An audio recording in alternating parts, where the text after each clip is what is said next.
Hello, welcome to AP Comparative Government. Today I'm going to be talking about newly industrialized and less developed countries. In terms of these countries for AP Comparative, we're talking about three. We're talking about Iran, Mexico, and Nigeria.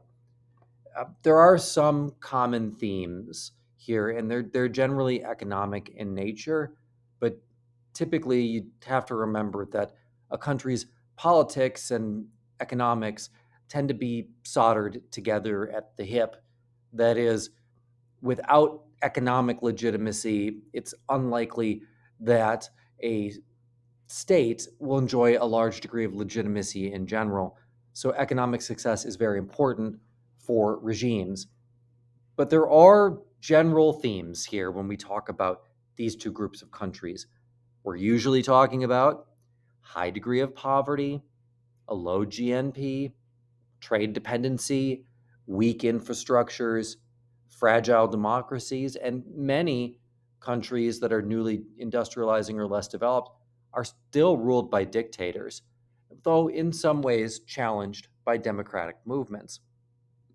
So, if we talk about newly industrializing countries, these are states that have experienced dramatic economic growth over the past 40-ish years and some level of democratization. Though how extensive that democratization is remains dependent on a multitude of factors.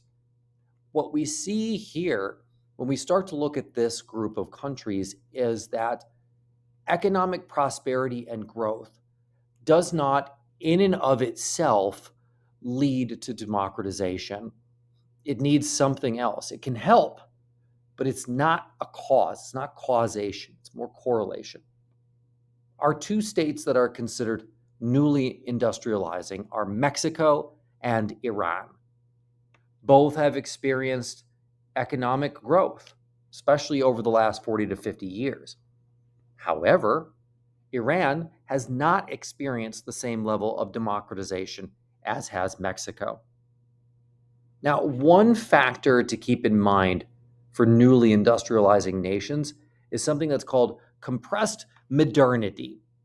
Modernity is sort of the move towards the modern world. And when we have compressed modernity, what we see is rapid economic expansion and political change.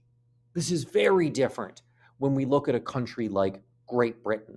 Great Britain, everything is dominated by tradition. Everything happens very, very slowly over a long period of time.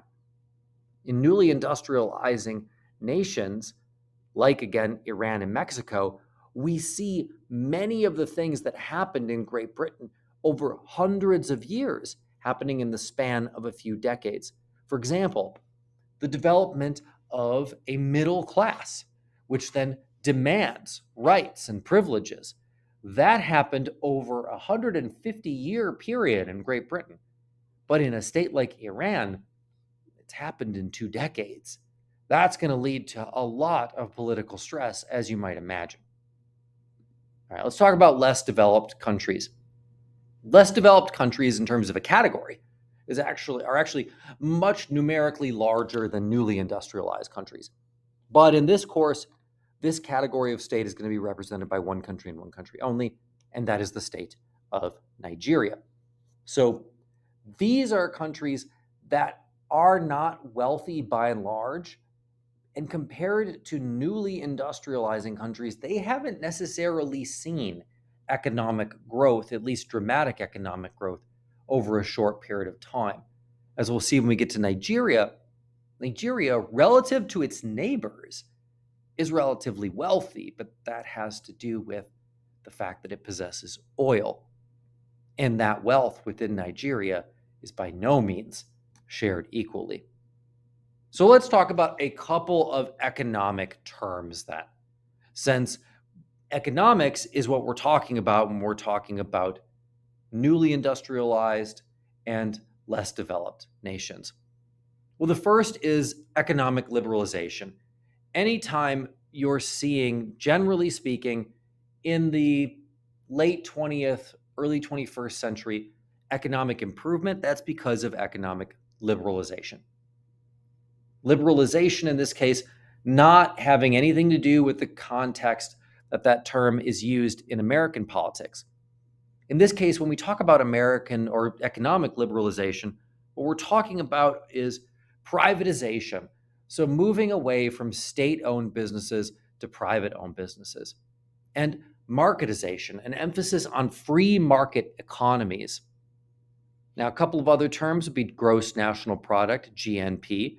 Your gross national product you would expect to see go up if you are in a newly industrializing country. And in fact, normally it does. But GNP is nothing more than just total market value of all goods and services produced in a state. It's still not a measure of how wealthy everyone is within that state because it's the total. Purchasing power index is something, as well as GNP per capita, so gross national product per person. Now, those are two categories, and we'll talk about them more later, of economic indexes that show us the purchasing power of the average person on average in one of these countries. That tells us how wealthy, relatively speaking, the people in the country are, not the country. There could be a country where there's a tremendous amount of wealth that's generated, but it doesn't transition to the people. And that's the difference here that we're talking about. And if we look at comparative purchasing power index going back to 2017, converted for American dollars, we will see that on this chart, Nigeria lags far, far behind even newly industrializing states like Mexico and Iran. It's about a quarter of the purchasing power parity of a state like Iran, a state like Mexico. So it is dramatically less wealthy than those other two states. And the other thing that's tied into this, and I mentioned this briefly when we were talking about Russia, is the different economic sectors, primary, secondary, and tertiary. If your economy is less developed, you're generally speaking going to see most of the people working in the primary economic sector. That is to say, this is rural, this is agricultural, this could be mining, natural resources, fishing, timber, those sorts of things. If your economy is involved in the production of raw materials, it is not going to progress at the level of the other two. Now, in a secondary economy, here's where we would expect to see our Irans, our Mexicos. We would expect to see a lot of industry, a lot of manufacturing, a lot of factories. And in fact, we do. The most advanced economies in the world are tertiary. These are post-industrial. We might not see as many factories. We'd see economies based on services, so things like healthcare, education, information-based technologies. Those are things that we would expect to see in those economies. We're not going to be talking a lot about tertiary economies when it comes to these two categories of states. So why are these countries the way that they are? And there's really two sort of arguments here. The first thing that you need to wrap your mind around is what's an idea called neo-colonialism. So with really the exception of Mexico, I suppose, these states that we're talking about, Nigeria and Iran, were colonial provinces until relatively recently. Iran has been independent longer than Nigeria has been. So these are states that, as a result, never really developed economies of their own. Their economies were designed to serve their mother country, which in the case of Nigeria would be Great Britain. Neocolonialism is different. Neocolonialism is when a state has an unequal trading relationship. Now, this could be resulting in indirect forms of imperialism. And there's really two ways to sort of think about this status. One is sort of positive and one is sort of negative. So why does a state like, let's just go with Nigeria. Why does a state like Nigeria tend to be functioning in a neo-colonial way? Why is it predominantly just an exporter of raw materials, which doesn't allow it to participate on equal footing with some of the countries that it's trading with? Well, there's two ways to think about this. One is westernization. Westernization is much more positive. Under this theory, Nigeria, which is an emerging market, just needs time. It just needs time to adopt Western industrialism. Once it does, it will reap the benefits and its economy will improve. Under this model, the enemy of progress are things like tradition, old values. If a country like Nigeria would just let go of some of its traditional values, then it wouldn't be held back so much and it would improve much more quickly economically. The flip side of this coin is what's called dependency theory. This theory posits that less developed nations cannot industrialize and become wealthier because they're just continuously exploited by industrialized nations. Now, clearly, this would be an explanation favored by a Marxist, for example. Now, a good example of dependency theory would be the argument that a developing nation or a less developed nation is failing to get wealthier because an industrialized nation will only purchase raw materials from it and will not invest in developing the industry necessary for that economy to take the next step. And we could see this in a lot of less developed countries. Its primary exports are raw materials.